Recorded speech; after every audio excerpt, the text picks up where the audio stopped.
Normalement, je ne vais pas mettre le Bonjour et bienvenue sur le plateau de cet hebdo. C'est un événement inédit au Cameroun. Plus de 200 soldats ont marché dans les rues de Yaoundé mercredi dernier pour réclamer le paiement de leurs primes au sein de la MISCA, une chose qui aurait dû être faite par l'Union africaine, mais le président de la République, pour apaiser les tensions, a ordonné le déblocage de 6 milliards de francs CFA pour désintéresser les militaires en colère. Du coup, des voix se sont élevées pour poser quelques questions. Comment la grande muette s'est-elle retrouvée à parler ainsi dans la rue? Notre État devrait-il payer pour l'Union africaine? Et ce mouvement historique traduit-il un malaise et des visées qui sont bien au-delà des revendications dont nous avons entendu parler? Nous analyserons les faits avec notre panel de ce jour. Et puis, il y a eu un autre mouvement d'humeur tout aussi retentissant durant la semaine. C'est celui des passagers de Camerco qui, après avoir vu leur vol annulé pendant près de 2 semaines, ont donc décidé d'envahir la direction de la structure à Yaoundé et de brûler quelques roues à l'entrée. Le lendemain, 2 Airbus loués permettaient à ces passagers de retourner chez eux. Mais face à tous les problèmes structurels et même financiers que rencontre Camerco, il est peut-être de bon ton d'évaluer la capacité du Cameroun à avoir une compagnie nationale aérienne. D'autre part, l'État doit-il continuer à supporter toutes les charges de Camerco? Quel avenir pour la Cameroun Airlines Corporation? Voilà les thèmes dont nous débattrons ce jour. Je présenterai rapidement notre panel composé de 5 personnes. Hervé Emmanuel Combe, juste à ma droite, bonjour et bienvenue sur ce plateau. Bonjour Dora, bonjour à tous les téléspectateurs de STV. Face à vous, Hilaire Zipan, homme politique aussi du mouvement progressiste, bonjour et bienvenue sur le plateau.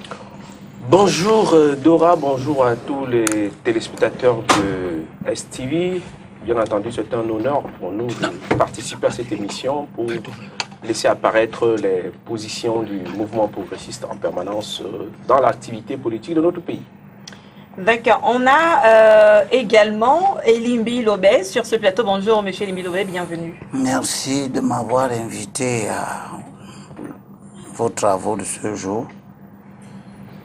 Vous savez que je traverse beaucoup de peine à voir ce que certaines personnes ont organisé dans ma commune.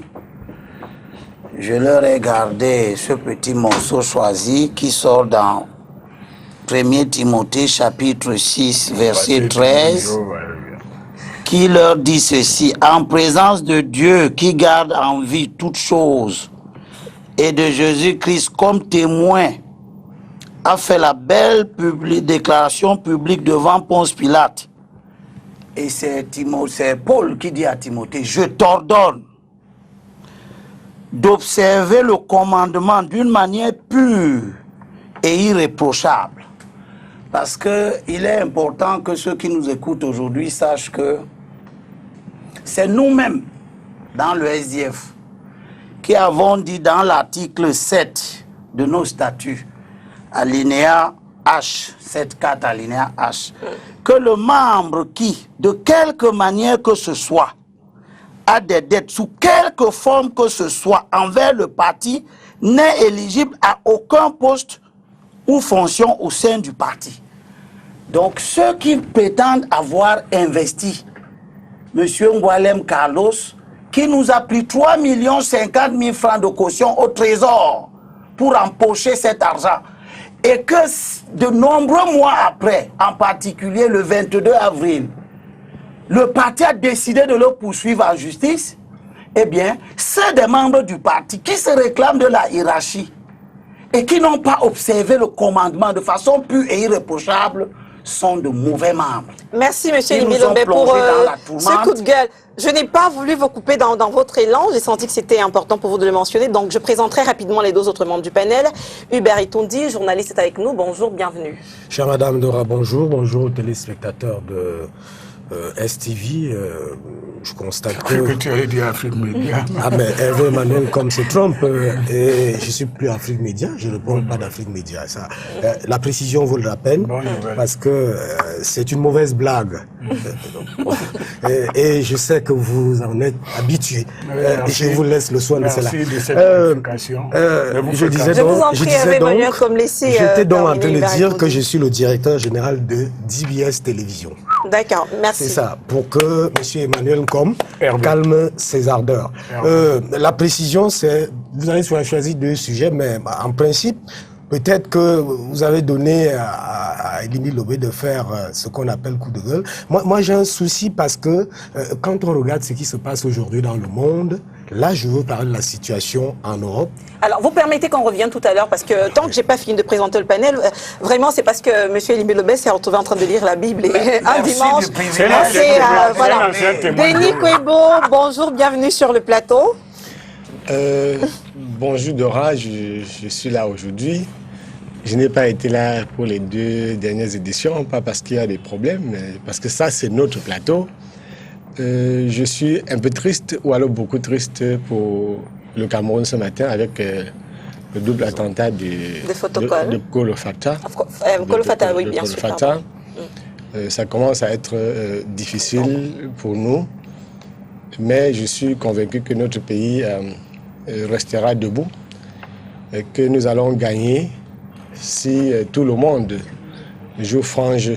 D'accord, merci Denis Kwebo. Alors, on rappelle déjà que pour ce double attentat de Kolo Fata de ce matin, on parle de bilan estimé à 5 morts. Il y a plusieurs chiffres, 5, 7, 9.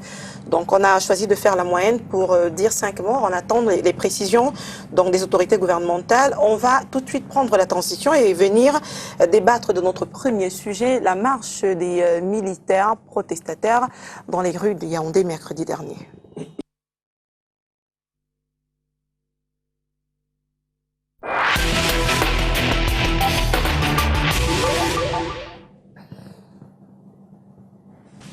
Hervé Magnon, comme vous avez suivi cette actualité, alors est-ce que ces militaires avaient réellement besoin de marcher ce jour à Yaoundé?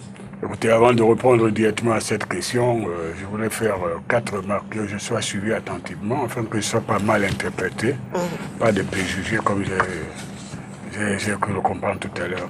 D'abord, je pense que notre voisinage commence à nous coûter trop cher. Ça va nous coûter cher, c'est-à-dire en plus de l'effort de guerre que nous impose le terrorisme dans le septentrion, la situation en Centrafrique fait que maintenant, voilà, une des manifestations. Deuxième chose, je pense que l'Union africaine a montré ses limites et dysfonctionnements parce que je ne sais pas combien de temps après, il n'a pas payé les primes des gens qui ont participé au maintien de l'ordre là-bas. Alors quand j'ai fini de dire ces raisons qui sont exogènes et presque d'ordre international diplomatique, il faut venir maintenant à des raisons internes. Moi j'ai appris à l'Institut aux études de défense nationale, pardon si peu parce que je suis diplômé de ça, que l'une des caractéristiques des institutions militaires, c'est la discipline. Et je ne peux pas comprendre que des militaires soient dans la rue. Ça, rien n'autorise qu'ils soient dans la rue et en treillis. Ça, c'est inadmissible. La République n'est pas une cour de récréation et un terrain de jeu pour parfois des agendas cachés. Quand je l'ai dit, ça veut donc dire qu'il y a à la fois 2 choses qu'il faut faire remarquer. D'abord, cette manifestation est une indiscipline. D'accord? Mais quand je l'ai dit, ce n'est pas pour enlever la pertinence des revendications de ces compatriotes qui ont été en opération à l'étranger. Et c'est pour dire qu'il n'y a pas de syndicat dans l'armée. Et donc, on ne peut pas se lever en groupe, 200 personnes.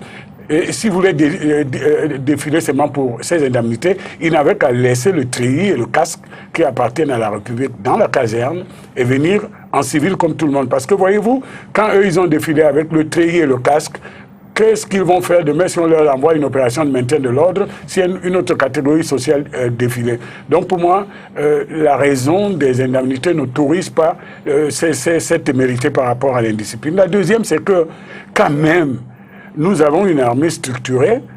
Où sont les chefs? Ils ont dû voir venir, n'est-ce pas, s'il vous plaît, oui, voir venir cette marche depuis un mois, Denis et moi, et d'autres gens qui s'intéressent au service de sécurité. Nous savions qu'il y a quelque chose. Donc, je pense qu'on aurait pu contenir cette manifestation à l'intérieur des casernes, à l'intérieur de l'archi. Donc, ça pose le problème des services de renseignement militaire, de la sécurité militaire. Et pourquoi ils sont sortis là? Troisième, je vais être rapide. S'il y a un endroit où ils devaient aller, Au trop, ça devait être au ministère des Relations extérieures. À la Défense, au ministère des Relations extérieures.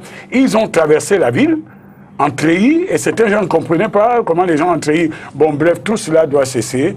C'est pour ceux qui auraient un agenda caché, on ne va pas tolérer que la République devienne un terrain de récréation. Et je pense que la liberté d'expression est dans notre construction, mais il y a des métiers, quand on s'engage dans ces métiers, il y a des contraintes qu'on doit respecter. Les militaires ne sont pas syndiqués, ils doivent rester à vue. Donc tout le monde évite le sujet en disant « je le dis parce que je le crois et parce que je crois que la République doit être plus forte ». Le Cameroun n'a rien concerné par cette affaire et malheureusement, les interprétations...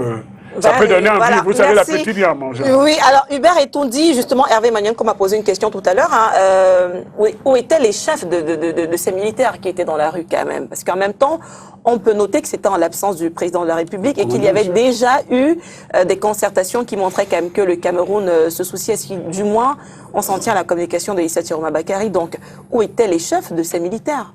C'est quand même inédit que des militaires soient partis du rond-point de la poste centrale de Somayaoundou, de Kounou précisément, jusqu'au cœur de la ville. Et en marchant, c'est quand même inédit aussi que des militaires soient sortis des casernes sans que personne ne soit informé.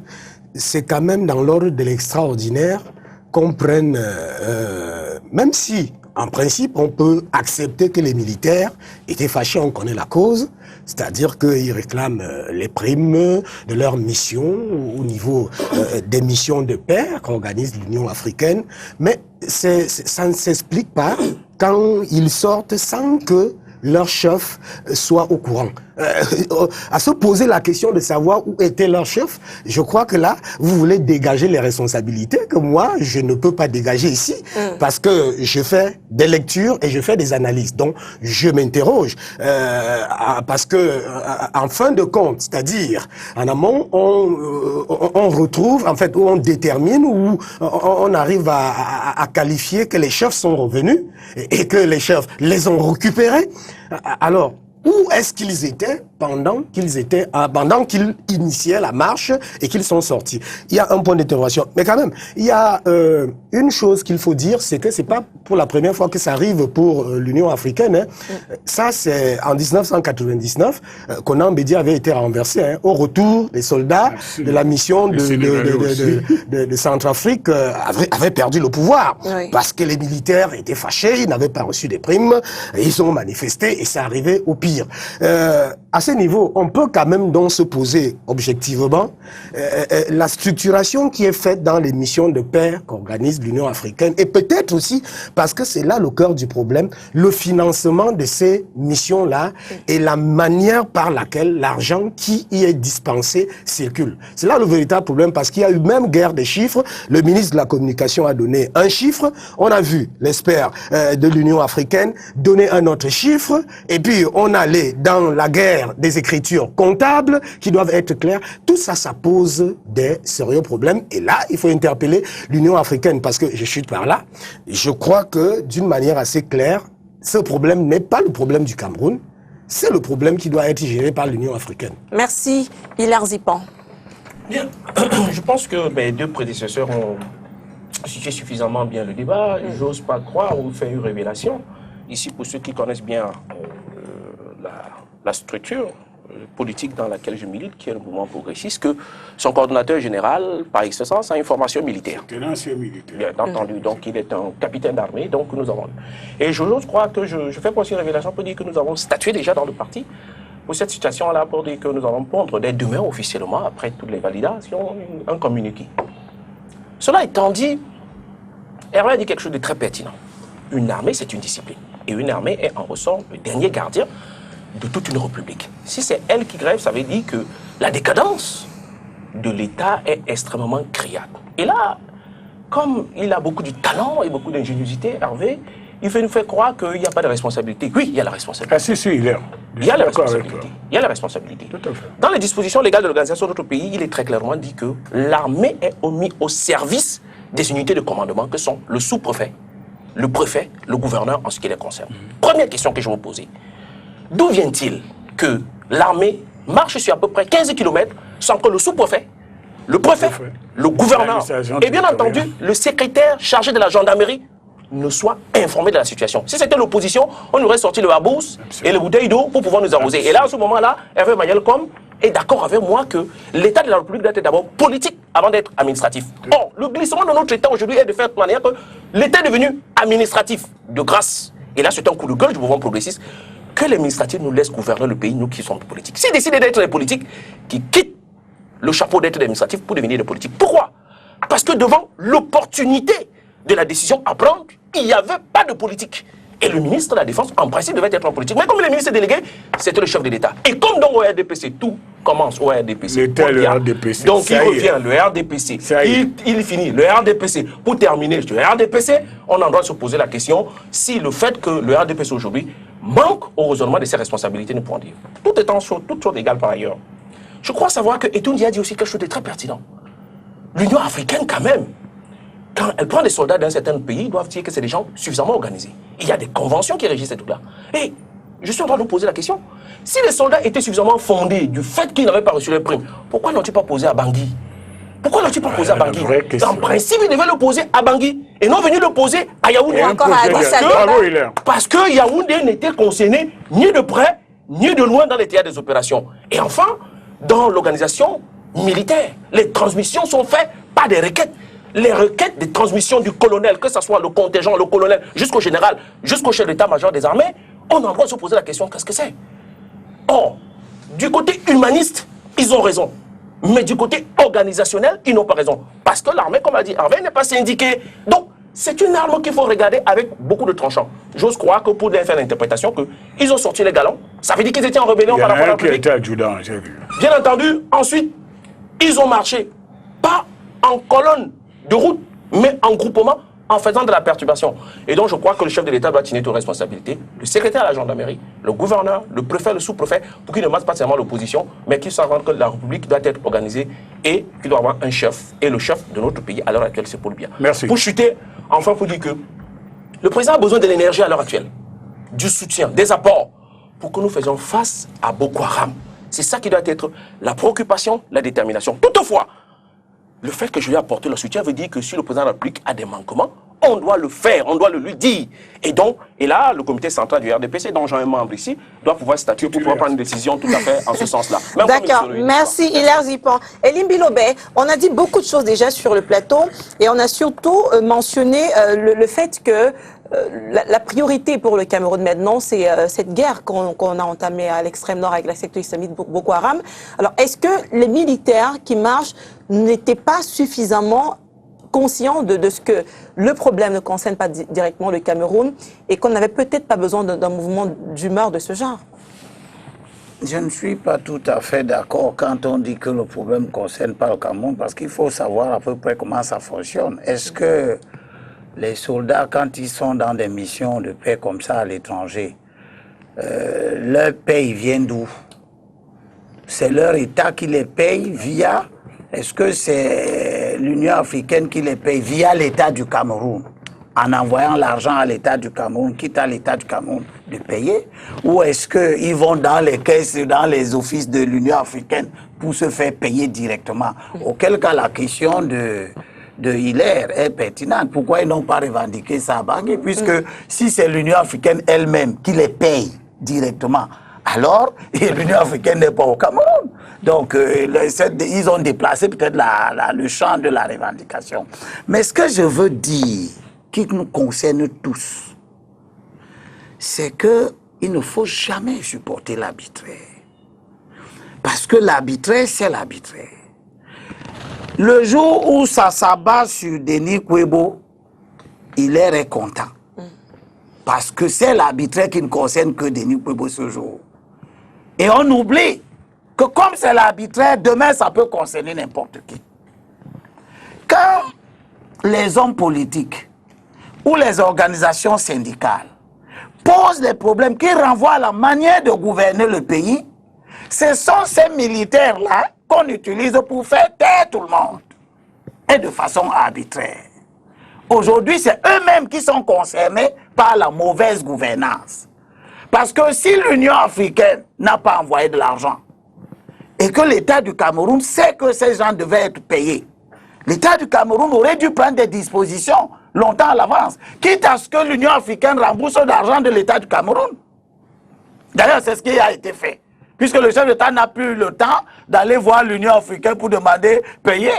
Lui, il a payé et il va se faire rembourser par l'Union africaine. Donc, il n'aurait pas dû faire attendre ces gens-là, qui sont rentrés d'une mission, qui devaient avoir leur salaire, qui n'ont pas eu leur salaire des mois et des mois durant. Tout ça, sauf qu'ils ont eu leur salaire en tant qu'officier, ce sont les primes. Oui, appelez ça prime, tout ce que vous voulez. Bref, ils devaient être payés. Hein? C'était un dû qu'ils n'ont pas eu. Et ils ne l'ont pas eu, pourquoi? Vous n'allez pas aller dans les fins fonds des quartiers camerounais commencer à expliquer aux gens les méandres entre l'Union africaine et l'État du Cameroun. Donc, nous sommes en face d'une énième preuve de malgouvernance du pays qui montre très bien que ici, hier, d'autres organisations se sont souvent dressées contre la République pour marcher, pour exprimer des mécontentements, et on a utilisé l'armée. À ce moment, elle se satisfaisait du bon fonctionnement de l'État parce qu'on l'engraissait. Maintenant qu'elle n'est pas engraissée, elle se rend compte que le Cameroun fonctionne mal et elle aussi peut descendre dans la rue. Mais après avoir dit tout ça, je redis ce que Hervé comme les autres ont dit. Ce pays n'appartient pas aux militaires. Ils doivent savoir que les règles d'engagement sont strictes. Si les gens veulent faire des marches, qu'ils quittent l'armée. Absolument. S'ils veulent faire des marches, qu'ils quittent l'armée. C'est ça la question. Nous, on fait des marches parce que nous sommes dans des organisations qui sont appelées à faire des marches. L'armée a ses modes de revendication. À l'intérieur des casernes, il y a des voies par lesquelles on peut faire entendre des plaintes, des requêtes, ou je ne sais pas quoi. Donc, ces militaires, aussi légitime soit le fait qu'ils sont fâchés parce qu'on n'a pas payé leur prime, ils sont dans la faute de sortir pour aller faire des marches dans la rue. Mais tout ça, c'est parce que nous sommes dans un système de gouvernement qui n'est pas correct. Merci. Parce qu'on aurait dû rassembler ces gens d'il y a très longtemps, leur dire patienter, on est en train de suivre la question de vos primes, c'est l'Union africaine. Mais est-ce que ça n'a pas été fait? On va suivre la réaction parce que ce que le gouvernement dit, en tout cas, ça a été fait, c'est on va suivre tout à l'heure Issa Chiroma Bakary, mais avant... Il n'est pas qualifié, M. Issa Chiroma. Je vous en prie, Denis Kwebo, allez-y. Parce que le ministre de la Défense n'est pas un membre du gouvernement, il est ministre délégué, chargé de la Défense. Donc, à ce titre, c'est pas parce que le titre de ministre... Ah non, mais on n'a pas dit Edgar Alem Bengo, j'ai dit, mais Issa Chiroma Bakary... Mais non, il n'a pas qualifié, l'armée... Je vous en prie, il leur dit pas, vous allez prendre la parole. Allez-y, Denis Kwebo. Il brûle le débat, il s'exprime sur tout. À ce que je sache, le Cameroun a une armée avec une hiérarchie horizontale. J'ai voulu dire une hiérarchie verticale. Si tel est le cas, la responsabilité de ce qui s'est passé à Yaoundé incombe à une seule personne. La seule personne responsable de ce qui s'est passé, c'est le haut commandement. Donc, les militaires, nous n'avons même pas vocation à apprécier ce qu'ils ont fait, parce qu'il revient à leur chef de les encadrer, de poser leurs problèmes, de porter leurs problèmes à l'endroit où cela doit être porté. Et ce que je dis, et à ce que j'en sais aussi, c'est que c'est ce commandement-là qui a organisé ce qui s'est passé à Yaoundé. Voilà. Je parle avec beaucoup d'autorité. C'est le commandement qui a organisé ce qui s'est passé. Ce commandement a organisé ce qui s'est passé par défiance aux autorités du pays. Et c'est pour ça que, si vous regardez bien, tout le monde a laissé faire. Deuxième chose, je parle un peu de la presse. La presse s'est rendue complice. Vous savez que la presse, une bonne partie de la presse est inféodée à ce commandement-là qui aide à ce qu'on ne sache pas quelle est la vérité de l'affaire. Sinon, vous savez, tout ce qui se dit vient d'une seule personne, ça vient d'une seule partie. Je n'ai pas vu beaucoup de gens aller savoir ce qui se passe. Tout ce qu'on dit de ce que les militaires ont fait, bon, on les a vus dans la rue, mais c'est tout. On a donné la parole à qui? On a donné la parole aux gens qui ne sont pas concernés par ce qui se passait. Et ce sont ces gens-là qui vous résument la situation, qui disent voici pourquoi ils manifestent. Voici, mais c'est faux. C'est archi faux. Moi, je ne voudrais pas beaucoup parler de ces choses-là parce que, étant convaincu que c'est faux, connaissant toute la corruption ambiante dans notre milieu et qui aide les Camerounais à ne pas savoir ce qui se passe. Chacun aura la vérité. Mais je voulais aussi dire que les revendications qui ont été portées par ces militaires sont tout sauf ce qui a été rapporté publiquement. Et comme le chef des armées est revenu, c'est bien, on attend que cette semaine, ils prennent toutes les décisions qui s'imposent. Et je suis aussi très convaincu que dans les prochaines heures ou les prochains jours, toutes ces décisions-là seront prises pour que la sérénité revienne. Lorsque ça s'est passé, moi je suis quand même un journaliste qui s'informe, il y a des SMS qui ont circulé à travers toute la République, des SMS qui ont circulé de l'étranger, parce qu'on recevait des SMS qui venaient de l'étranger pour dire ce qui est en train de se passer à Yaoundé. C'est-à-dire que peut-être que les militaires réclament leur dû, mais il y a beaucoup de choses en dessous de cette affaire-là et rapidement, on va savoir ce qui se passe. La dernière chose que je voulais dire, c'est sur le principe de l'unicité des caisses au Cameroun. Il ne faut pas commencer à parler des affaires de l'Union africaine et puis est-ce que l'agence est au Cameroun qu'on revendique. Quand je parle de l'encadrement militaire, si l'encadrement avait porté l'affaire à l'attention de la plus haute autorité comme cela se doit, et cette autorité n'aurait pas tardé à faire ce qui a été fait après la marche. Donc, ceux qui voulaient que les militaires descendent dans la rue en exacerbant leur... Parce que, vous savez, nous sommes des journalistes, il y en a qui sont des fonctionnaires, des bureaucrates, nous sommes dans les climatiseurs, même ici en studio. Mais si vous avez déjà eu à passer quelques heures en brousse, devant des Centrafricains qui sont violents, qui attaquent même notre armée, qui tuent même nos militaires qui sont là pour les protéger, vous pouvez comprendre le traumatisme qu'on vit lorsqu'on a été dans ces missions de maintenir la paix. Parce que vous maintenez la paix dans un pays, on vous agresse. D'accord, merci Denis Kebo. Super rapidement, je vous en prie. Donc, il y a des gens qui veulent que la colère des journalistes, vous savez que les gens attaquent aussi les journalistes. Depuis un certain temps, nous sommes agressés, les journalistes. Parce que les gens veulent que les journalistes... Non, je veux dire que les gens le font parce qu'ils veulent que les journalistes se dressent contre un pan de la société. Et nous, on reste calme dans notre coin. D'accord, merci. Les gens aussi veulent que les militaires sont très contents d'envoyer les SMS parce que les militaires sont arrivés. Eux, qui ne veulent pas déballer leur agenda publiquement, ils sont contents quand ce sont les enfants de... Parce que les militaires sont aussi les enfants d'autrui. Alors, que cache cette marche? C'est la question que vous êtes en train de développer avec beaucoup de tact d'ailleurs. Il faut s'attaquer à la hiérarchie militaire et ça va se faire. D'abord qu'on prenne cet extrait de la réaction de Issa Tiromapakara qui s'exprimait justement au sujet de cette marche. On la prend et on revient sur le plateau pour en discuter. Cette manifestation ne s'adresse pas au Cameroun ou aux Camerounais ou aux institutions du Cameroun. Cette manifestation s'adresse à Addis Abeba. Vous êtes d'accord avec moi, non? Oui, il y a des problèmes. Ça est là incontestablement. Quelqu'un me disait, il y a même des cheminots qui manifestent, il y a ceci, ainsi de suite. Oui, la contribution au maintien des institutions, c'est pas la même chose. Ceux-là donnent de leur vie, donnent de leur sang. C'est pour ça qu'on leur prête une attention particulière. Je voudrais bien sûr préciser, le premier soutien de nos institutions reste le peuple détenteur de la souveraineté. Ça, c'est le premier pilier de soutènement des institutions. Mais le second reste l'armée. Ce problème ne nous concerne pas, mais nous subissons. Ok? Il ne nous concerne pas, mais nous subissons. Monsieur le ministre. Alors, la question, Hervé Manuel, comme c'est, est-ce que le problème ne concerne réellement pas le Cameroun, quels que soient les mobiles pour lesquels, même s'il y avait des agendas cachés, mais est-ce que le Cameroun n'est pas concerné par ce problème? Écoutez, moi j'ai pris un peu de distance par rapport à ce qui se passe, mais comme nous avons commencé à mettre fin à cette espèce de plaisanterie où tout le monde voulait aller dans le même sens. On va un peu approfondir les choses. D'abord, une armée, c'est pas un groupe de mercenaires. Hein. Quand on envoie un corps militaire en expédition, ça concerne notre pays. La sécurité des États voisins, l'insécurité de ces États peut s'interpréter en insécurité intérieure chez nous. Le cas au Boko Haram, dans le septentrion, dont nos militaires n'étaient pas des mercenaires. Ce n'est pas une main-d'œuvre, nous ne sommes pas une agence de location de la main-d'œuvre qu'on a donnée, c'est parce que nous nous sommes sentis concernés et que ça se passe sur nos frontières, que nous voulons la stabilité. Et je vous rappelle toujours cette analyse du président Paul Biya, l'instabilité, notre position géographique, l'instabilité de nos voisins va devenir un problème de sécurité nationale de notre pays. Première chose, dont nous sommes concernés, il faut arrêter de dire nous ne sommes pas concernés. Nous sommes concernés, et tout à l'heure, je ne vais pas accabler la hiérarchie militaire, mais ces militaires camerounais qui étaient à l'étranger pour une mission des Nations Unies, nous les avons vus revenir. Ils appartiennent à des unités, ils ont un casernement. Donc, en fait, nous avons un problème de gestion de cette situation dont on a eu les bruissements.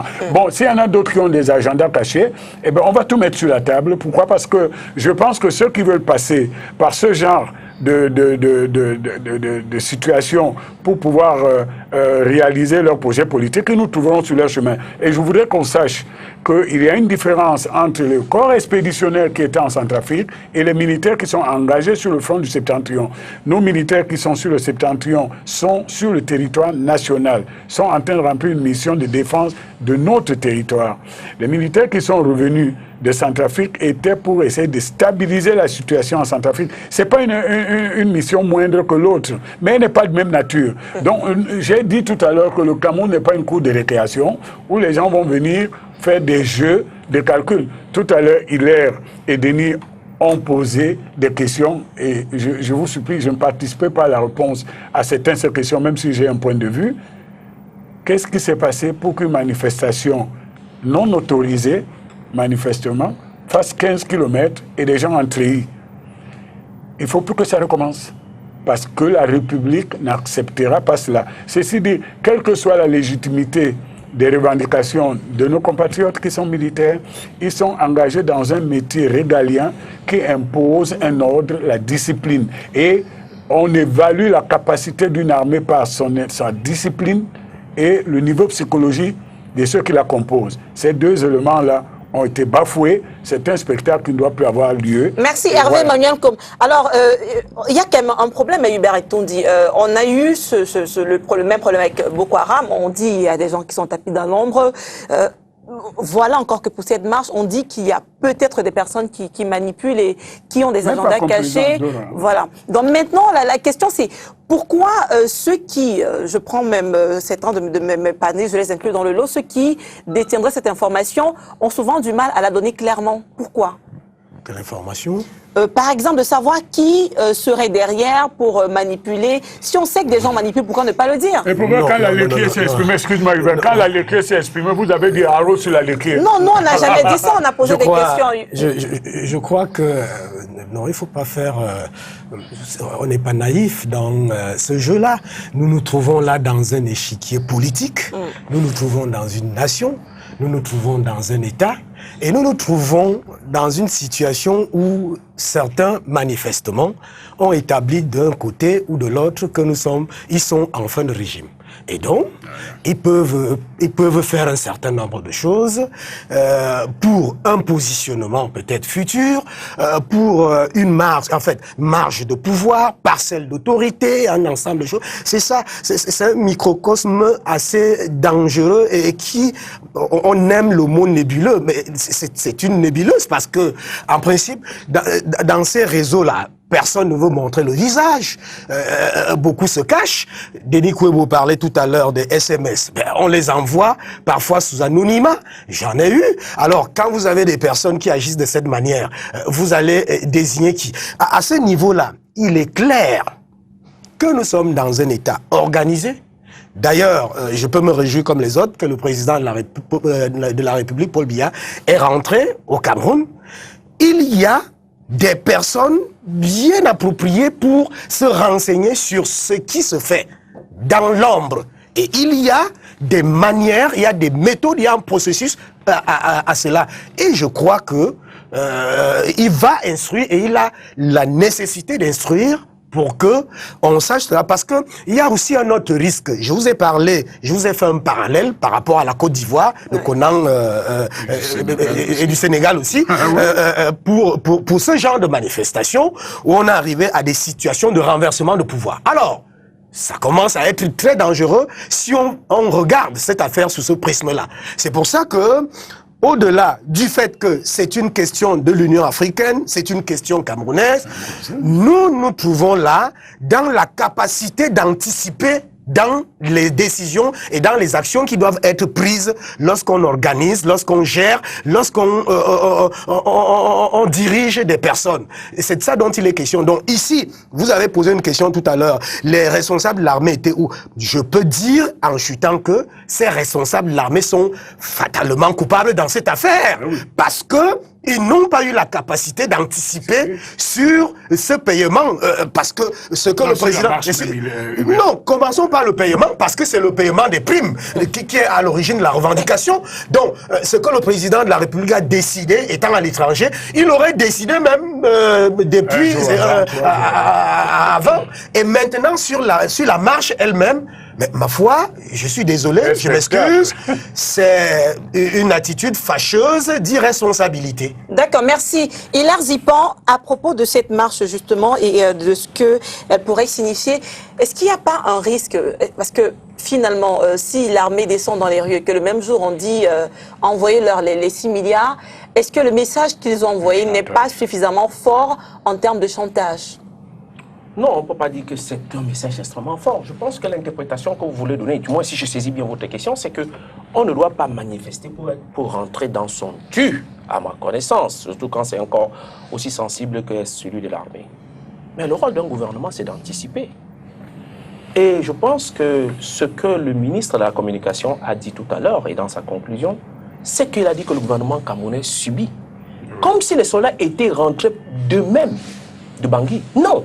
Il y a eu un mécanisme qui a permis de faire rentrer ce détachement de corps dans les unités dans lesquelles elle appartenait au départ. Alors, Hilaire Zipan, vous permettez quand même que je vais poser une autre question pour que vous puissiez développer. Quand vous dites le rôle d'un État, c'est d'anticiper.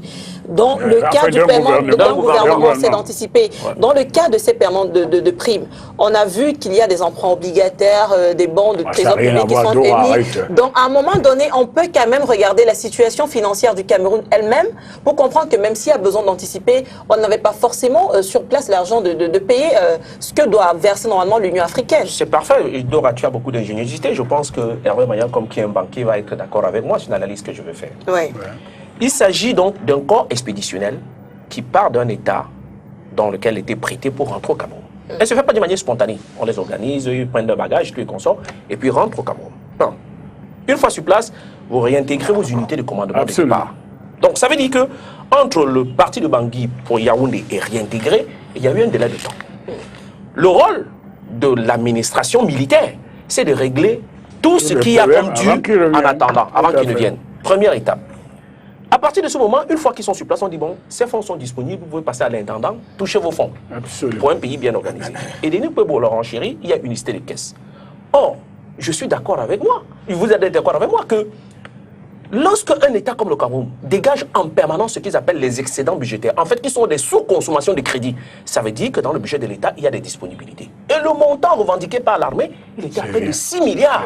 C'est pratiquement pinoche par rapport au budget de l'armée camerounaise et par rapport. Donc, il y a l'absence d'une volonté politique, d'une décision de responsabilité pour ceux qui avaient l'opportunité. Et c'est pour ça que je dis que c'est les administratifs qui gèrent le Cameroun. Parce qu'un politique à ces fonctions-là comprendrait que ça peut créer du grabuge. Et donc, par conséquent, il faut qu'il anticipe. Et bien entendu, on a les mécanismes à l'heure actuelle dans l'État. Moi, je pense que lorsqu'on parcourt suffisamment bien l'organisation gouvernementale du Cameroun, en ce qui concerne les pouvoirs qui sont référés au Premier ministre, chef du gouvernement, il a en capacité de pouvoir décaisser. Et il a un ministre de Finances qui est sous son commandement. Donc, il reviendra certainement à rêver de savoir à l'intérieur du RDPC. Mais je vais donner quelques chiffres. Qu'est-ce que le RDPC a à voir avec mais parce que ceux qui sont au pouvoir. Nous sommes un État laïque. Oui, mais bien entendu, les gouverneurs, pour la plupart, sont membres du comité central. Élu, hein? Bon, oui, ils sont membres du comité central. Et là, c'est pour ça que je reviens là-dessus, parce que Hervé botte en touche ce débat-là. Et c'est là où se trouve tout le débat. Alors, lorsque vous avez l'opportunité, parce que le politique est juge de l'opportunité, l'administration est juge de la régularité de l'acte politique. À partir de ce moment, lorsque c'est celui qui est la régularité qui devient le détenteur de l'opportunité, il ne mesure pas la conséquence. Et nous avons les situations pareilles. Et je l'ai dit tantôt, l'état civil, la gendarmerie et la police sont mis pour emploi au commandement des unités. Et bien entendu, Et Toundji l'a si bien dit, le commandement de l'unité, pour ce qui est de l'arrondissement, c'est le sous-préfet. Pour ce qui est du département, c'est le préfet. Et pour ce qui est enfin, du le maintien de l'ordre. Le maintien. Le maintien de l'ordre. Et la marche s'agissait bien de maintien Oui, de l'ordre. absolument. Donc On est d'accord, mais le maintien de l'ordre. on est d'accord. Donc c'est pour ça qu'ils sont chargés du maintien de l'ordre. Donc 15 km de troubles à l'ordre public devaient être répréhendés par le sous-préfet, le préfet et le gouverneur. Et donc, en dernier ressort, il y a donc maintenant la gendarmerie qui a ce renseignement, sans oublier donc tous les instruments tels que la direction de la sécurité nationale qui est chargée du renseignement. Nous avons les disponibilités, donc dans les caisses de l'État. Nous avons comme ministère des Finances qui est bien organisé. Le pays n'est pas quand même, c'est vrai qu'il est en banqueroute, mais il n'est pas encore tombé. On n'est pas il y a un chef. Il est en banqueroute. Il est un chef. Bien. Et donc, par conséquent, quand vous avez un chef qui est le début et la fin, et là, c'est l'interprétation des tout qui est très subtile. Non, il ne s'agit pas de ça. Elle est très importante parce que Vous allez expliquer par là. je suis pas là.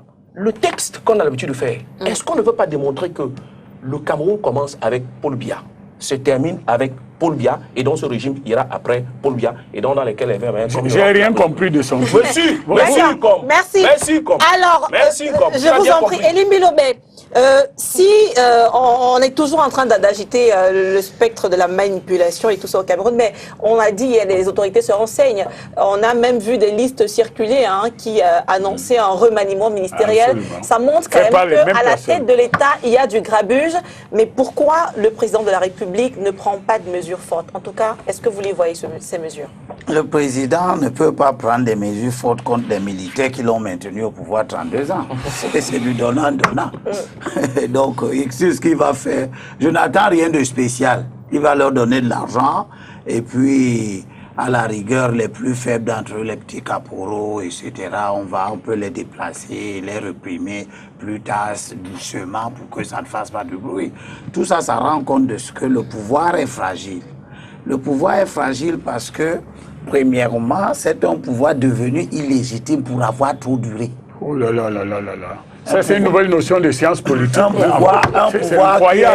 Un pouvoir qui est là 32 ans durant, que personne n'accepte plus. Et on se rend compte que, parce que j'entends, c'est eux qui disent qu'il y a des idées derrière, mais tous ceux qui sont derrière, dont on ne nous dit pas exactement qui ils sont. Si c'est vrai qu'il y a des gens qui ont manipulé ces militaires pour les envoyer dehors, etc., ils les manipulent pourquoi? Ils les manipulent contre qui?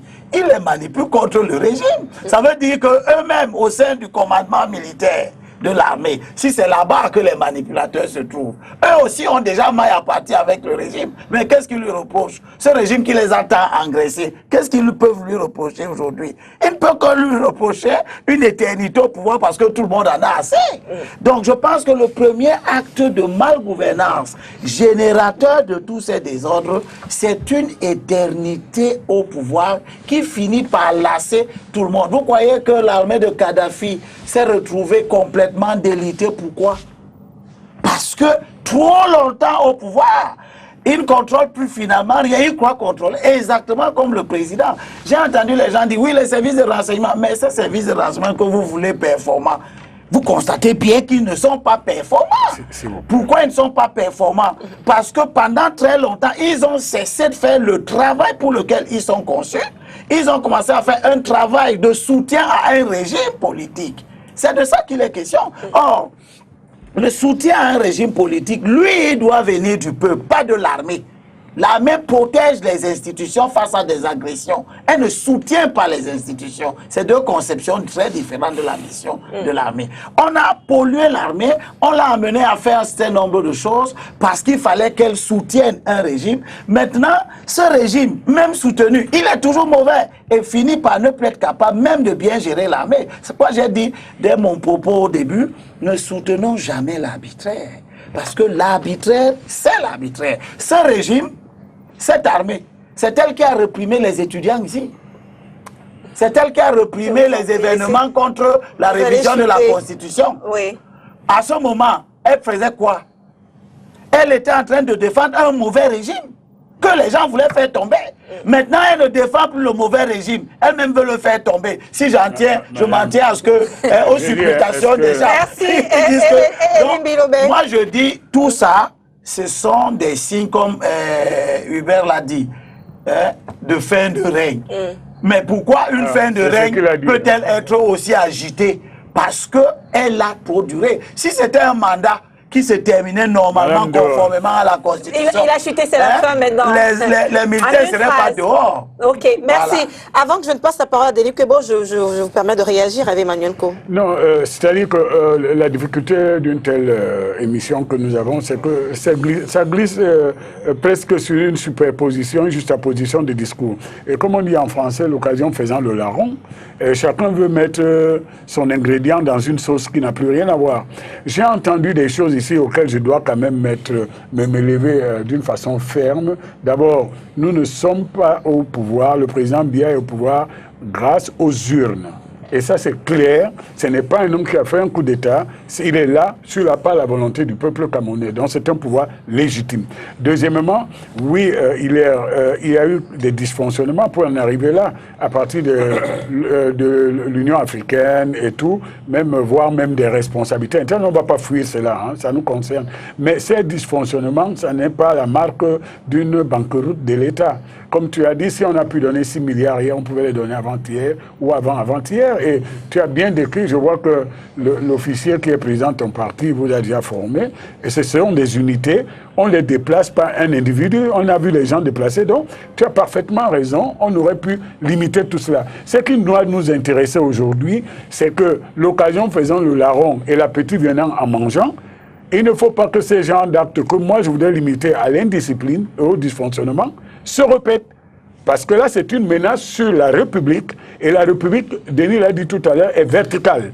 Il ne faut donc pas que ceux qui sont investis des moyens du monopole de la contrainte, donc de la violence d'État, utilisent cette situation pour leur fin alimentaire personnel. Parce qu'à ce moment, ça pose la question de la crédibilité. Si vous êtes militaire, vous manifestez pour votre portefeuille. Oui. Demain, quand un syndicaliste va manifester pour son droit syndical, vous n'avez pas légitimité. Donc, moi, je crois qu'il faut qu'on arrête de tirer à gauche, à droite. Ce pays est gouverné, bien gouverné par Paul Biya. Et je peux vous dire, comme Denis vous disait tout à l'heure, vous allez voir que les responsabilités, chacun va assumer ses responsabilités et que surtout, le désordre ne peut pas continuer. Ce qui nous est imposé par le terrorisme ne doit pas être l'occasion pour des apprentis sorciers ou des gens qui ont des calculs pour amener le désordre. Nous ne passons pas. Merci Hervé Magnan, comme Denis Kebo. Vous aurez la parole tout à l'heure. Allez-y, Denis Kebo. Le pouvoir et la majorité de ces Camerounais assument cela et gèrent tes problèmes, on va dire.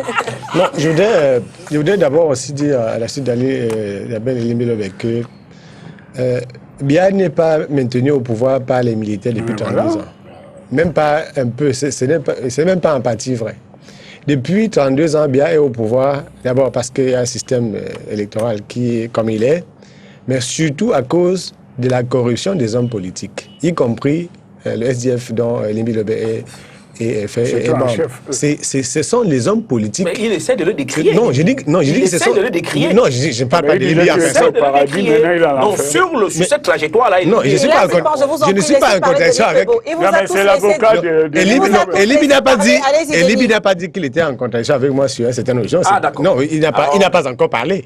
Je dis que c'est la corruption des hommes politiques qui accompagne le système en faisant croire aux Camerounais qu'ils ne l'accompagnent pas, qui fait qu'il soit là. Et quand vous regardez le jeu qui est en cours dans ce pays, vous pouvez comprendre quelle est l'ampleur du mal. Je voudrais revenir pour dire que peut-être qu'il ne faut pas stigmatiser ceux qui ont manifesté, parce que s'ils l'ont fait, c'est parce qu'ils ont été poussés à bout. Et ils n'ont pas été poussés à bout par les opposants.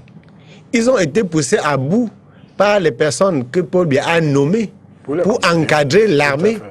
Et ces personnes n'encadrent pas cette armée, ces personnes-là s'enrichissent. Je disais tout à l'heure que tout en restant un adversaire objectif du président de la République, mais en étant toujours d'accord avec lui, parce qu'on a obligation d'être dans un pays qui est debout, parce que s'il tombe, il tombe avec nous tous. Absolument. Ce qui se passe avec les soldats qui sont revenus de Centrafrique est une tentative d'instrumentalisation des colères des militaires. J'ai été dans un module de formation à l'étranger sur l'injustice dans la sécurité. Et il y a une erreur qu'on fait tous au Cameroun. À chaque fois, on dit oui, les militaires sont engraissés, les policiers sont trop payés, les gendarmes sont payés. C'est faux. C'est archi faux. Un journaliste comme moi est mieux payé qu'un militaire. Ah oui. Je suis mieux payé qu'un militaire dans tout ce que je fais. Je suis mieux payé qu'un policier. Mais l'idée qu'on fait passer dans la rue, c'est que c'est eux qui ont tout l'argent du Cameroun. Qui fait passer cette idée? Ceux qui pensent que c'est quand les militaires disent qu'ils veulent qu'on leur donne l'argent, ils ont d'abord reçu leur salaire. Mais est-ce que celui qui vient faire la conférence de presse pour dire ils ont d'abord reçu leur salaire? Lui, il mange, il détourne l'argent au ministère. Et les militaires là restent dans la... Non, je n'ai pas dit. Je dis que si cette personne était aussi restée un seul jour, 24 heures sur 24 sur les moustiques, dans les marécages, pour se battre au maintien de la paix dans un pays voisin où les gens viennent vous agresser avec les couteaux, où les gens viennent vous tuer, ils ne parleraient pas de la même façon. Donc, et nous, il faut aussi que les démocrates disent que en France, on a vu des sapeurs-pompiers manifester, on a vu des policiers manifester en France. Des femmes de gendarmes. Il peut y arriver que des gens manifestent, mais il y a toujours la difficulté que quand eux, ils parviennent à le faire, ça veut dire que c'est lui qui avait la charge. Quand nous, les syndicats, quand on manifeste, ça veut dire que ceux qui sont chargés de nous écouter n'ont pas fait leur travail de nous écouter. Donc, c'est eux qui ont laissé déborder. Donc, il ne faut pas prendre le problème par la fin. Maintenant, je viens. Maintenant, pour sortir. Pour sortir maintenant, pour sortir, parce qu'il faut beaucoup de... Je crois qu'il faut aussi aborder cette question aussi avec sérénité. Si nous sommes venus ici pour en parler, c'est parce que peut-être il faut bien qu'on essaie de comprendre pour ne pas... parce que c'est une psychose que ça a créé quand même. On n'a jamais vu ça. Je voudrais conclure sur cette partie en disant que celui qui est le chef des armées a écouté tout le monde. Il nous a écouté, nous, les citoyens du Cameroun qui parlons aussi aujourd'hui. Il a écouté les militaires qui ont parlé. En tout état de cause, ils ont parlé. Il faut qu'ils prennent la décision politique dont tout le monde a parlé ici. Il faut qu'on attende. C'est sur la décision politique qui sera prise que nous, on va aviser prochainement. C'est tout. Il ne faut pas aller plus loin. Alors, Hubert Etondi d'abord. Je voudrais quand même dire une ou deux choses. Parce oui, que, en une minute, s'il vous plaît, parce qu'on va sortir de là. On a déjà évacué le sujet, on a dit des choses très importantes et qui rentrent dans la légalité, dans la structuration des nations. Je veux quand même aussi remarquer qu'il y a l'extraordinaire de vouloir faire dire à des personnes des choses qu'ils n'ont pas dites. Il faut faire attention. Heureusement que Denis Kouébou l'a fait remarquer, les élections s'organisent toujours au Cameroun. Donc, le président Paul Biya, en principe, n'est pas l'alpha et l'oméga, puisqu'il y a des mécanismes, il y a des processus. Peut-être qu'à un moment donné, les gens ne remplissent pas les fonctions ou les codes ou les normes de ces processus, de ces mécanismes, de ces institutions. On va pas quand même dire que ça commence avec lui, ça s'achève avec lui. Non, mais là c'est à mon ami Hilaire Zipan que je le dis. Le problème c'est quoi, Hilaire? Le problème c'est l'irresponsabilité criarde des personnes à qui on confie un ensemble de responsabilités, parce qu'on ne va pas organiser la gendarmerie ou la police derrière ces personnes-là. Et ça, c'est clair, nous avons un cas patent. D'ailleurs, vous avez évoqué le processus, je sors par là. C'est-à-dire, quand ces militaires sont allés, ils sont allés par un processus. Ils sont allés avec des étapes. Ils rentrent avec des étapes. Ils rentrent avec une manière de faire et les codes ne sont pas respectés pour anticiper. C'est là le problème. D'accord, merci. Elie Bilobet, allez-y très rapidement, je vous en prie. Je pense que ceux qui disent que Biya n'est pas maintenu au pouvoir par les militaires, mais c'est par la corruption des hommes politiques, évacuent tout simplement l'une des causes de son maintien au pouvoir. Biya, la corruption des hommes politiques, comme Denis Kouébou a dit, est une chose qui a probablement favorisé que les gens soient un peu désabusés et donc que peut-être Paul Biya soit maintenu au pouvoir. Mais je rappelle que la répression des années 90, ce n'était pas le fait de la société civile, c'était bien le fait des militaires. Le 28 février, qu'on a voulu présenter comme des émeutes de la faim. Mais Frunzi est venu empêcher une marche du SDF ici à Douala, en février 2008. Nietzsche était à la tête de la marche. Frunzi a empêché la marche. C'était à la vallée de la BCM. Bien sûr, donc c'est Frunzi qui a empêché. Bon, je vous en prie, laissez parler. Non, mais il est hors sujet. Non, mais il a le droit, c'est son avis. Allez-y, Elie Bilobet. Je ne suis pas en train de faire le procès de John Frunzi. C'est vous qui faites son procès. Bientôt, tu vas voir le 8-2 sur toi. C'est vous qui faites le procès de John Frunzi. Et vous en avez parfaitement le droit. Merci. Bon. Moi, j'appelle à une réforme de mon parti, à son adaptation, aux évolutions. Ce qui n'est pas un procès contre lui. Mais j'explique que la lutte contre la révision de la Constitution n'a pas échoué du fait des politiques. Elle a été réprimée par l'armée. Non. C'est clair. Non. Maintenant que chacun voit ça à sa manière, c'est une chose. Vous pouvez regarder le soleil et ne pas voir exactement la même chose. Il n'en demeure pas moins vrai que le débat sur le traitement de l'armée, je crois que c'est un faux débat. Tout le monde a vu le traitement et comment on peut appeler ça, énorme. On a vu des généraux ici à qui on remettait des voitures à la télévision, clé en main, des voitures alignées comme ça, dans un pays qui n'arrive pas à leur payer la prime à temps. Donc, dire que les militaires, c'est aujourd'hui que j'apprends que les militaires sont sous-payés. Ils sont au Cameroun. Oui, bon, avant leur mission, ils sont sous-payés que les hommes payés. Même le salaire de John Fruit dépasse le salaire d'un officier supérieur qui est au fond. Vous faites une fixation sur non, c'est une façon de parler. Je dis que ce qui touche par mois dépasse le salaire d'un officier supérieur. Moi, je ne connais pas le salaire de John Fruit. Sans compter ce qu'il reçoit de bien, ça dépasse. Oui, je connais. Mais ce que je sais, c'est que, premièrement, de tous les budgets de ce pays, le budget de la défense est parmi les plus grands, sinon le premier. Parce que les militaires sont aussi les plus nombreux. Comment vous n'arrivez pas à attendre que j'explique qu'ils reçoivent la plus grosse part de la richesse de ce pays? Merci. Et vous appelez ça un mauvais traitement? Merci Elie Bilobé. Il est dit par votre dernier mot. Ils ont déjà le plus grand Votre traitement. dernier mot également sur ce sujet. Non, je pense que dans l'organisation d'un État comme celui du Cameroun, on a besoin d'avoir des institutions fortes. Je conviens avec, bien entendu, Denis Kouébou qui dit que le pouvoir il doit rester vertical. Mais pour tenir verticalement, il doit avoir des appuis horizontaux. C'est pour ça que l'organisation étatique d'un pays, c'est un chef, puis les élus, qui sont des députés, des sénateurs et des conseillers municipaux. C'est ça qui fait en fait l'organisation étatique. Mais le problème au Cameroun, c'est que le chef, qui est un politique, s'appuie essentiellement, et c'est ce que nous reprochons fondamentalement, pas des politiques qui constituent l'horizontale, mais plutôt de l'administration, qui est un instrument du politique horizontal. C'est ça justement le problème qui fait. C'est ce que nous on appelle dans notre pays l'État parti. Donc en fait nous disons ça OMP, l'État parti. Et ce que nous battons pour ça, vous avez vu dans le célèbre livre de défi africain de M. Jean-Jacques Etindi qui a dédicacé pour vous, M. Hervé Mayolkom. C'est mon grand frère, un homme que je respecte beaucoup. Mais nous avons pensé, nous avons fait de la pensée là-dessus, et vous conviendrez avec moi que nous avons potassé. En fait, à mon ami Cyril Etoundi, il n'est pas encore conseil municipal avec toi. Hubert Etoundi, bien entendu, Cyril, c'est un grand frère. Et c'est que le politique, Hubert, peut-être parce que tu ne l'es pas, le politique a sa légitimité à partir de l'opinion, d'une part, et ensuite du vote que vous apportez. Dès lors, il revient au peuple de nous sanctionner lors des élections. Il n'en demeure pas moins que le débat de notre démocratie peut faire problème.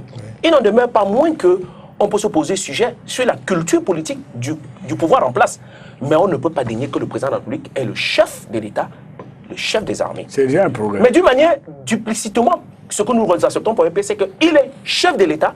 À ce titre, il devrait être chef d'un parti politique, qui lui est une association à caractère privé, qui ne concourt pas au pouvoir, mais qui l'investit. Donc c'est un autre débat. Et je suis donc... C'est un autre débat.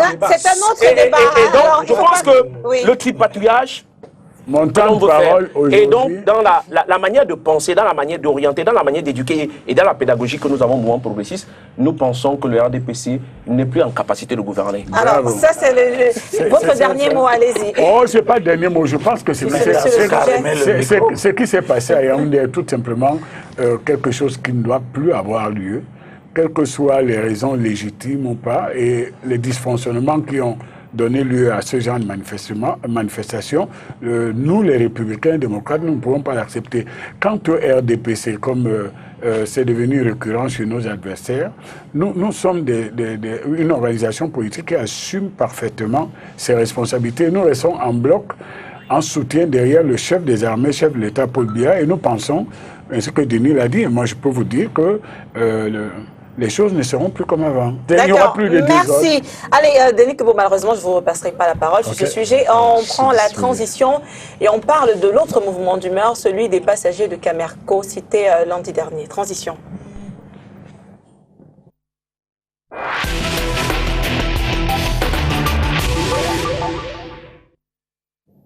Alors là, Denis, je commence par vous. L'affaire Camerco, les vols annulés, finalement, on a pris 2 Airbus qui ont permis de ramener ces passagers chez eux. Mais Camerco, c'est quand même une société qui aujourd'hui pousse à se poser beaucoup de questions. Et vous, en tant que journaliste, quelles sont les questions que vous vous posez? Bon, c'est pas... je suis tenu à la discipline du plateau. Mais quand même, puisque j'ai reçu un message pendant qu'on y était, je voulais vous le transmettre avant qu'on continue. Pas une menace. Non, pas une menace. Il y a un militaire gabonais en poste à Amchidé qui propose aux panélistes de venir de temps en temps dans les bourses où ils sont pour prendre la pleine mesure du... Et il dit qu'il s'adresse à Elie Bilobé. Il faut qu'on vienne. Mais il dit qu'il faut qu'on vienne voir ce qui se passe pour comprendre. Et donc on est là, je rentre dans la discipline du plateau. Oui. Nous avons essayé de... On a déjà trop parlé de Camerco. On a déjà trop parlé de Camerco. Et ça participe des choses camerounaises. Lorsqu'on a nommé notre frère camerounais, Jean-Paul Nana Sandjon, sur ce plateau, je disais que j'espère que... Nous étions là. On était là. J'espère que quand il accepte ce poste, c'est en connaissance de cause et aussi en conséquence de cause. Donc, ce qui est en train de se passer aujourd'hui avec... c'est un fait divers, ce qui s'est passé avec les passagers, c'est un fait divers. Il y a quelqu'un qui me disait que les gens ne se sont pas rendus compte qu'il y a beaucoup de Camerounais parmi ces passagers qui ont perdu tout simplement leur job en France. Ils ont perdu leur emploi. Un ami avocat me dit, est-ce que vous pouvez joindre le directeur de Camerco parce que j'ai une maman malade qui doit rentrer en France, elle peut s'éteindre à tout moment. Une femme qui a accouché. Ça fait partie des choses, ce qu'on ressent avec cette situation-là. Et un autre Camerounais me dit, mais l'État du Cameroun est actionnaire unique. C'est l'État du Cameroun qui a tout le conseil d'administration. C'est l'État du Cameroun qui a nommé le directeur général. C'est l'État du Cameroun qui est le premier débiteur, parce que c'est lui qui fait transporter des gens qui vont dans l'émission, on ne sait trop à quoi ça sert. Et c'est une organisation, puisqu'il faut que je dise les mots exacts, la Camerco, c'est une organisation mafieuse qu'on appelle entreprise, destinée à subtiliser le peu d'argent qu'il reste encore dans les caisses de l'État. Parce que je fais le pointage. Chaque jour, on nous compte ce qu'il y a comme sous versé à Camerco. Dans l'enquête que nous avons publiée, c'était un petit dossier, il ressort quand même que tout ce qui se passe actuellement, au-delà de ce qui se passe à Yaoundé, c'est qu'il y a un responsable de la présidence de la République du Cameroun qui a déjà le nom du futur directeur général.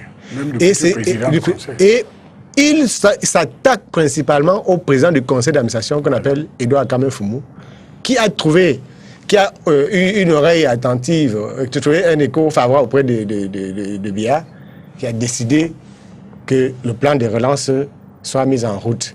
Et on débloque, donc, on doit débloquer 25 milliards.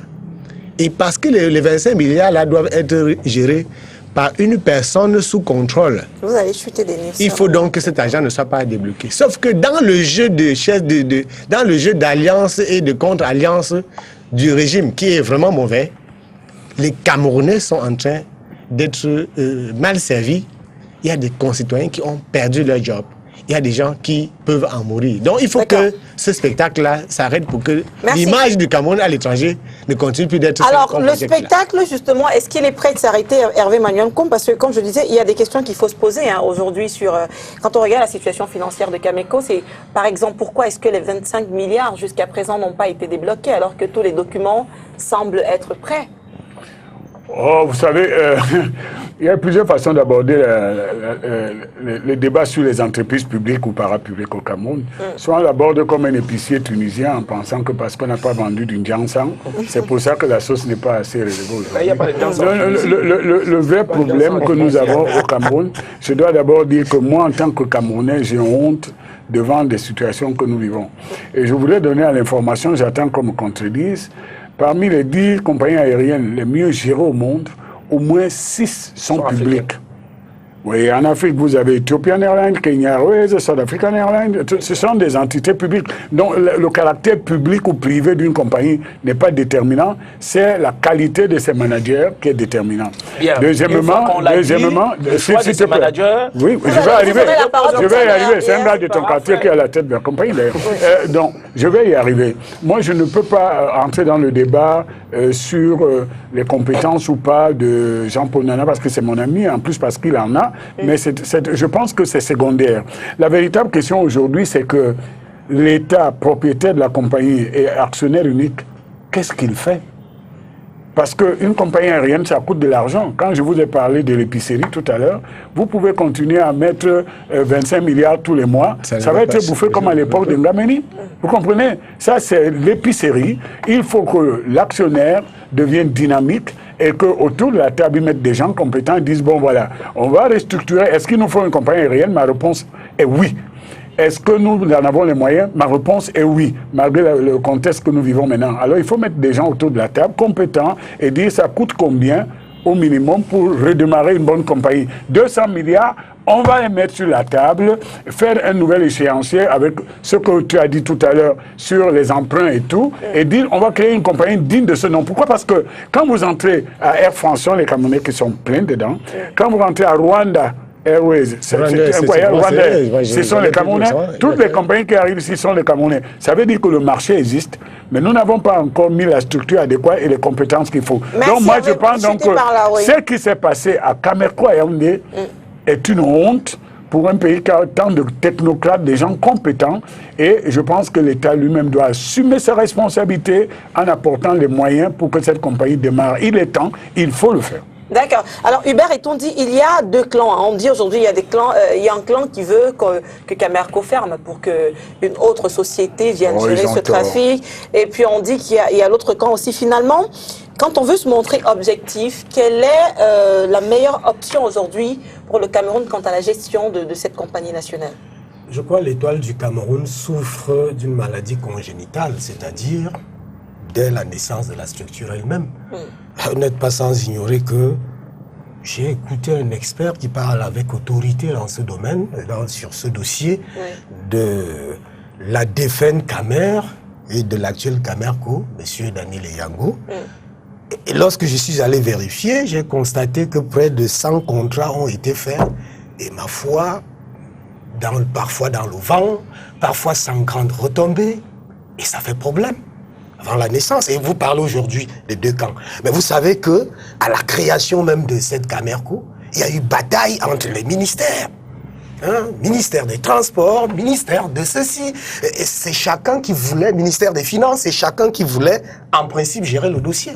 C'est là le véritable problème. C'est pour ça que je rentre dans la variable de départ que j'ai exposée au cours du premier sujet. C'est un problème de responsabilité d'intérêt général. Quand vous avez des gens à qui on donne... Bon, Hervé venait de dire que M. Nana Sanjon, il a les qualités, d'ailleurs. Mais le problème fondamental, c'est que même avec ces qualités, il y a une dette abyssale. 30 milliards de francs CFA. Il y a des contrats qui ont été faits à gauche et à droite qui ne répondent de rien. Peut-être qu'il faut remettre tout à plat. Pour commencer, ça fait un sérieux problème. Et alors, si on doit remettre tout à plat, il faut qu'on identifie j'ai pas envie d'être injurieux. C'est ceux-là qui tournent tout autour et qui, en principe, ont foutu tout ce bordel. Je m'en excuse. C'est là le véritable problème. Moi, je ne veux pas voir ça en termes de camp, en termes de ceci. C'est quand même honteux que le Cameroun n'a pas une compagnie fiable. Et qu'en principe, quand on voit la Guinée équatoriale, il y a une compagnie. Quand on voit le Tchad, quand on voit l'Éthiopie, il y a une compagnie. C'est quand même au-delà de l'image que vous dites à l'international. Mais structurellement, de manière respectable, c'est inacceptable. D'accord, merci. Hilaire Zipan, est-ce qu'il y a au moins une promesse que la Cameroun Airlines Corporation a faite lors de son lancement qui soit aujourd'hui respectée?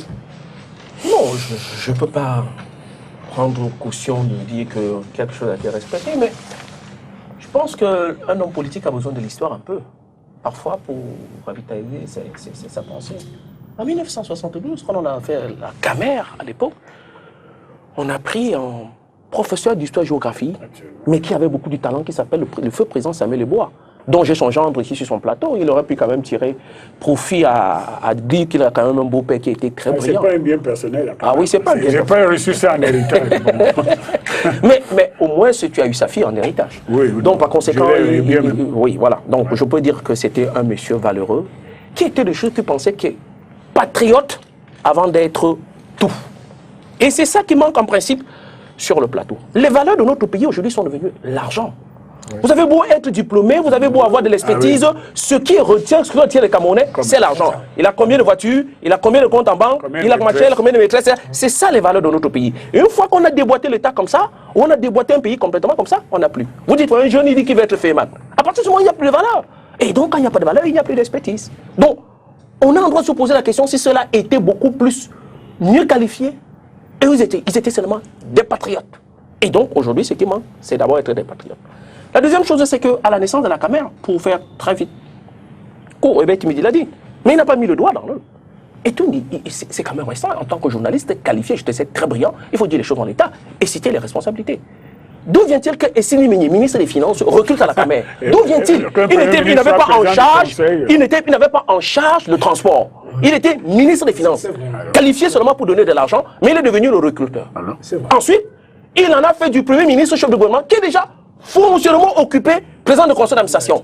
Et donc, à partir de ce moment-là, la caméra n'avait pas quelqu'un qui, au quotidien, pensait, une, à la politique, deux, à sa gestion. À partir de ce moment-là, on a eu donc une compagnie qui est née avec 700 employés, 3 avions. En termes de ratio de gestion, je n'en connais pas. Mais je n'en connais pas une fonction qui manque. Et en Guinée équatoriale, tout petit Thomas, à côté de nous, on a 10, 15 avions avec un personnel moins que ça. On a aujourd'hui des ratios de commandement de management. C'est vrai que Nana Sanjo, c'est un grand frère du quartier qui a beaucoup de talent, qui a œuvré toujours dans ce domaine-là, mais il ne va pas faire du miracle quand même. Et il est en train d'hériter une situation extrêmement délicate. Et là, je rejoins Denis Kwebo. En ce question, poser la question, comment il va sortir de ce piège à con? Parce qu'une fois, l'affluence monétaire permettant aux Camerounais que dès qu'on a mis 1 franc quelque part, il y a ces genres de fonctionnaires parasites, comprendants, autour, qui ramassent tout, qui pompent, qui aspirent. On ne sait pas quoi ça les servira, mais qui aspirent complètement tout. Et là, j'ai l'habitude de dire, être diplômé ou être fonctionnaire ne veut pas dire qu'on a un logiciel de tout savoir. Il y a les experts en la matière, des gens qualifiés pour faire ce genre de trucs. Et une compagnie comme la Camer, elle peut rester publique et faire un job description de quelqu'un qui permet de faire. Je vous prends un cas très simple. En Côte d'Ivoire, une expérience que j'ai vécue. Vous allez sortir par là. Je sors par là. Le directeur des douanes est fait par appel d'offres. Et le tout dernier, quand je suis en Côte d'Ivoire, était médecin, mais qui avait rempli complètement les critères. Excuse-moi, là c'est quand même démagogique. Bon, non. Moi, je vous en prie, allez-y, merci. Non, donc pour dire que quoi? Pour dire que les Camerounais ont cette capacité-là. Il y a de la valeur. Et quand vous allez dans toutes les compagnies du monde, que ce soit aux États-Unis, dans la formation, vous avez des grands pilotes camerounais. Et je pense que j'ai l'habitude de le dire souvent à Hervé, le propre et le drame du RDPC, c'est qu'on a réussi à écarter la norme. On a réussi à écarter la norme et on a normalisé l'écart. Parce que les valeurs comme Hervé, si on exploitait ne serait-ce que le talent, mais comme il a le ministère de la parole, il n'est pas très écouté dans le parti. Je suis ministre d'État en charge. Alors, Eline Bilobé, on parle beaucoup, on dit non, il y a ceci, il y a ceci, il y a des détournements, mais comment on peut avoir une compagnie nationale qui a démarré en 2011 et qui en 2015 n'a toujours pas suffisamment d'avions?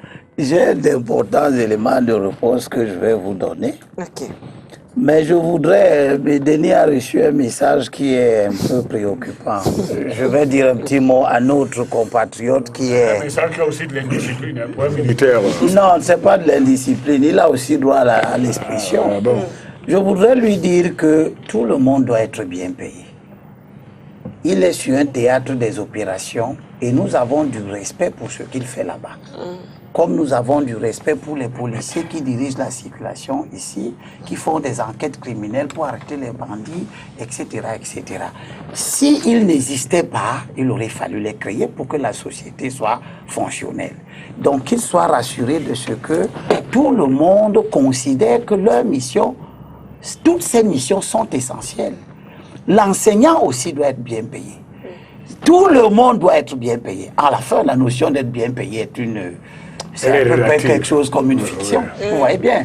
Mais je veux lui dire que, pour ce qui concerne l'armée, les députés de la nation qui allouent l'argent du pays pour le fonctionnement des institutions ont donné à l'armée la plus grosse partie.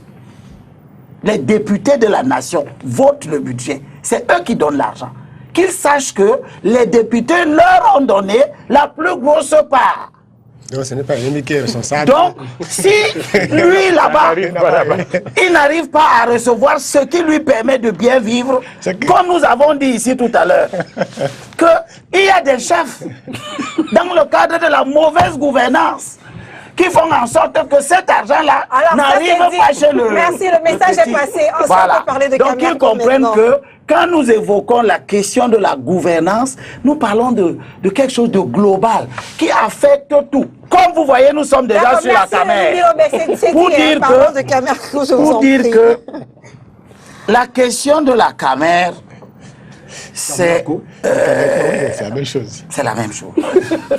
C'est une interférence de plusieurs organisations qui empêchent cette entité de fonctionner convenablement. En commençant par ceux qui ont pensé à la privatisation.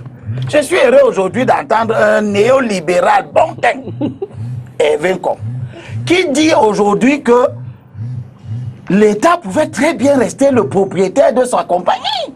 L'entreprise pouvait parfaitement rester publique. Comme la régie FECAM aurait dû rester publique. Comme la SONEL. Il accepte donc aujourd'hui que son parti, comme Zipan le dit, le chef de l'État, ceux qui l'ont accompagné dans des aventures de privatisation, se sont cassés la gueule. C'est de ça qu'il est question. Et spécifiquement, quand on sait maintenant que ce choix politique a été mauvais, vous avez un choix managérial qui est aussi mauvais. Je vais vous dire, est-ce que vous savez que la Camer qui est là a 5 commandants de bord? 5 sur 737.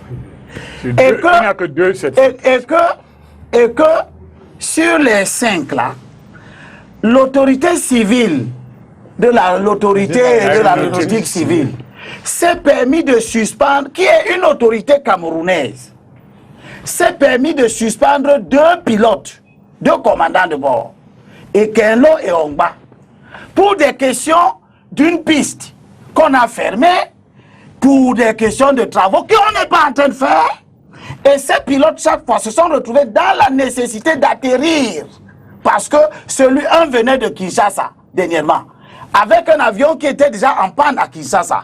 Les mécaniciens de Douala ont donné des instructions. Il s'est débrouillé à faire voler l'avion. Il arrive à Douala à minuit passé. Il était minuit à peu près 25. Il demande à la caméra d'obtenir d'Accedna de réouvrir la piste pour atterrir. Ce que Accedna a accepté. Et il a atterri. Et l'autorité civile le suspend après. Quelques jours après, c'est Ongba qui part de Yaoundé pour arriver à Douala. Et dans les mêmes conditions, il obtient 6 autorisations parce que pour qu'un avion décolle, là, il faut à peu près 6 autorisations là pour qu'il puisse décoller. Il charge les passagers à Yaoundé, il doit décoller et on lui dit la piste est fermée. Il retourne déposer son avion et on le suspend. Il reste 3. Les 3 là ont des temps de travail bien réglementés parce que les avions, c'est pas les taxis que tu peux conduire comme tu veux. Donc, du coup, la caméra se trouve dans l'impossibilité d'avoir tous les vols. Parce qu'il manque de ressources humaines pour faire le travail. Et pas d'avions non plus, ça c'était... Non, il y a même des avions. Il y a des avions. Le problème de ces jours, c'est des vols annulés faute de personnel pour conduire ces avions, les piloter. Là, il n'y a pas d'avion. Bon. Non, il n'y a pas d'avion.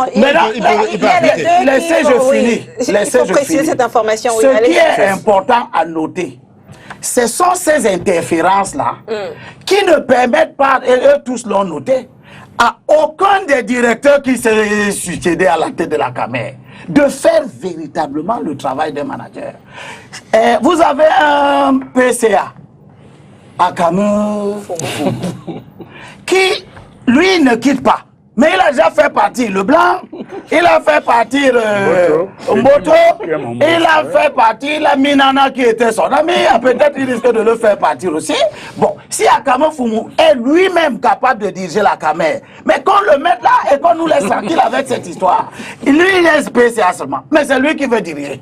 Sans compter tous les autres ce que Zipan a décrit là, toute cette kyrielle de fonctionnaires qui sont aujourd'hui malades de l'argent. Le règne de l'argent fait en sorte que dès qu'on met quelqu'un à la tête d'une grande entreprise camerounaise, eh bien, vous avez un déchaînement de passion sur tout ce qu'il peut gagner comme argent, tout ce qu'il veut faire. Ça fait que, s'il n'y a pas que la Camer, la FECAFOOT est dans quel état? La Sodecoton, la Sodecao et les autres. Donc, nous sommes dans une situation, moi je suis content que tout le plateau relève ça, y compris un membre du comité central. Parce que la cause in fine de tout ça, c'est quoi? C'est la mauvaise gouvernance menée par quelqu'un qui n'a plus l'énergie nécessaire pour gérer tout ça. Et je rappelle pour terminer, oui, en une phrase, je vous en prie. c'est important que Zipan ait rappelé cela, que les Samuel Eboa, les Kodok, les Ndjanga Koulé, ou Koulé Ndjanga, qui ont commencé cette entreprise, ils n'étaient pas autant qualifiés que tous ceux qui sont en train de la briser aujourd'hui, ou qui n'arrivent pas à la relever. Ça veut dire que les causes sont ailleurs. Les causes ne sont pas dans la nature des ressources humaines, mais l'état d'esprit dans lequel le pays fonctionne. D'accord, merci. Alors, Denis Kwebo, on va quand même noter au passage que, comme je le disais, on avait également un souci d'avion. Hein, c'est la communication qui a été faite par Camerco, le Dja-Lui qui était en réparation, et puis les deux autres aéronefs qui transportaient qui transportaient carrément des passagers pour la Mecque. Ok, maintenant, la dernière question, c'est est-ce qu'il faut aujourd'hui ouvrir le capital de Camerco, puisque le Cameroun semble incapable depuis au moins 10 ans. Non, le Cameroun n'est pas incapable. L'histoire nous montre que le Cameroun a créé cette entreprise. Oui, mais ça n'a pas marché. Non, ça marche. Je profite de dire tout simplement que on ne peut pas être incapable de faire marcher une entreprise alors qu'on l'a créée. On peut créer et puis ne pas pouvoir faire marcher. Non, pas du tout. Alors, si vous ne pouvez pas, si vous ne pouvez pas, si vous pouvez créer, c'est que vous savez comment on fait pour que ça existe. D'accord, merci. Denis Kobo, est-ce qu'il faut aujourd'hui ouvrir le capital de Camerco? Est-ce qu'il faut en faire une société commerciale comme ça ou parapublique? J'ai dit tout à l'heure que Camerco avait été créé pour voler l'argent. Comme j'ai souvent expliqué que beaucoup de grands projets dits structurants, c'est le meilleur moyen pour les membres de la galaxie de prendre de l'argent. Alors, Camerco ne peut jamais fonctionner comme une compagnie normale. Parce que si Camerco fonctionne comme une compagnie normale, les personnes qui prennent l'argent aujourd'hui ne vont plus prendre. Donc ces personnes-là sont chargées d'empêcher qu'il y ait une compagnie normale au Cameroun. C'est une chose. J'ai également dit à une autre occasion que Boko Haram n'est pas aussi dangereux que les gens qui sont là pour voler aujourd'hui. Le mal qu'ils font au Cameroun est aussi mauvais que le mal que les terroristes nous font. Ils font mourir. Il y a des gens qui meurent au Cameroun parce qu'ils n'ont pas un comprimé. Et ce n'est pas parce que le Cameroun est un État en faillite. C'est parce qu'on a des compatriotes qui sont dans le mal, qui ne vivent que dans le mal. On n'a plus de temps. La question, c'est est-ce qu'il faut ouvrir le capital ou pas? Mais c'est une mauvaise question. Je veux dire que c'est une mauvaise préoccupation. Oui. Parce que vous ouvrez le capital, on ne peut pas être un groupe de personnes à la moralité douteuse. C'est établi publiquement. Et vous demandez à un investisseur de prendre son argent pour venir mettre dedans. Il n'y a qu'un fou qui peut venir investir à Camerco. Même un fou ne peut pas venir mettre son argent là-bas. On n'a pas besoin d'ouvrir le capital de Camerco. On n'a jamais mis trop d'argent dans Camerco. Et cet argent-là est allé dans le ventre du roi. Votre réponse a été notée. Hilaire Zipan, qu'est-ce qu'il faut donc faire aujourd'hui? En une minute, dites-nous ce que l'État doit faire pour relever Camerco. D'abord, la première, c'est que personne n'est plus riche que l'État. Donc, ouvrir le capital, je ne comprends pas trop bien. Non, personne n'est plus riche que l'État. Le budget du Cameroun, pour cette année, est de 3 700 milliards. Donc, c'est beaucoup d'argent. Première chose. La deuxième, c'est les choix. empruntent de l'argent tout le temps. Les emprunts obligatoires, ça veut rien dire. Je ne parle pas de l'État, je parle de Camerco. Hein. Non, pas de la société. Non, je dis que personne n'est plus riche que l'État. Je veux en venir à quelque chose de très très simple. Pour dire que quoi? Une fois qu'on a dit que personne n'est riche que l'État, ça veut dire que l'État a les moyens et les options. Maintenant, il revient à l'État de faire des choix politiques. Et ces choix-là ne sont pas parfois judicieux, et c'est cela fait l'objet du débat. C'est le rôle des politiques que nous sommes. Donc, pour nous, au mouvement progressiste, nous avons été clairs. Il y avait un certain nombre de sociétés. En 1977, qu'on a dit en 97, qu'on il n'y a plus de temps, je vous en prie. Je termine. Je ne peux pas. Je termine, s'il te plaît. Je termine. En une phrase, parce En une phrase, pour dire que lorsque vous installez un directeur général de la Camer, et que le ministre dit qu'il faut le faire réussite, obédience au PCA. D'accord. Merci Hubert. Lorsque vous venez, par exemple, vous dites que... Zipan, je vous en prie, allez-y Hubert Etoundi, on n'a plus de temps. Je crois qu'il faut le patriotisme. Le retour au patriotisme, on a parlé de feu Samuel Eboa. À côté de ce patriotisme, il est à faire une remarque pertinente. Le pouvoir de l'argent est de manière cupide, de manière gourmande, de manière... On n'arrive pas à qualifier ça. C'est-à-dire que quand le Camerounais... Alors, merci pour le patriotisme, parce que là, déjà, ils sont en train de couper. Votre dernier mot, Hervé Manion, comme très rapidement. Non, moi, je crois qu'il faut que l'État montre qu'il est sérieux et qu'il faut récapitaliser la Camer, et cela, il faut changer aussi le tour de table. C'est-à-dire, par exemple, l'État lui-même, par ses démembrements, peut être au Conseil et être plus exigeant. Par exemple, la SNH peut être au Conseil, la Sonara, et vous nommez des administrateurs compétents. Voilà. Ce que je veux dire, c'est que je ne comprends pas cette démarche qui veut que tout le monde voit un État mal gouverné. Tout le monde lui dit, mais gouverne-toi bien. Non, l'État est mal gouverné, et ce que nous voyons, les marches des militaires, la Camer qui n'arrive pas, Eneo, ce sont les manifestations de la mauvaise gouvernance. Merci. C'est la fin de cette émission. On se retrouve très bientôt sur les antennes de STV. Bon dimanche à tous.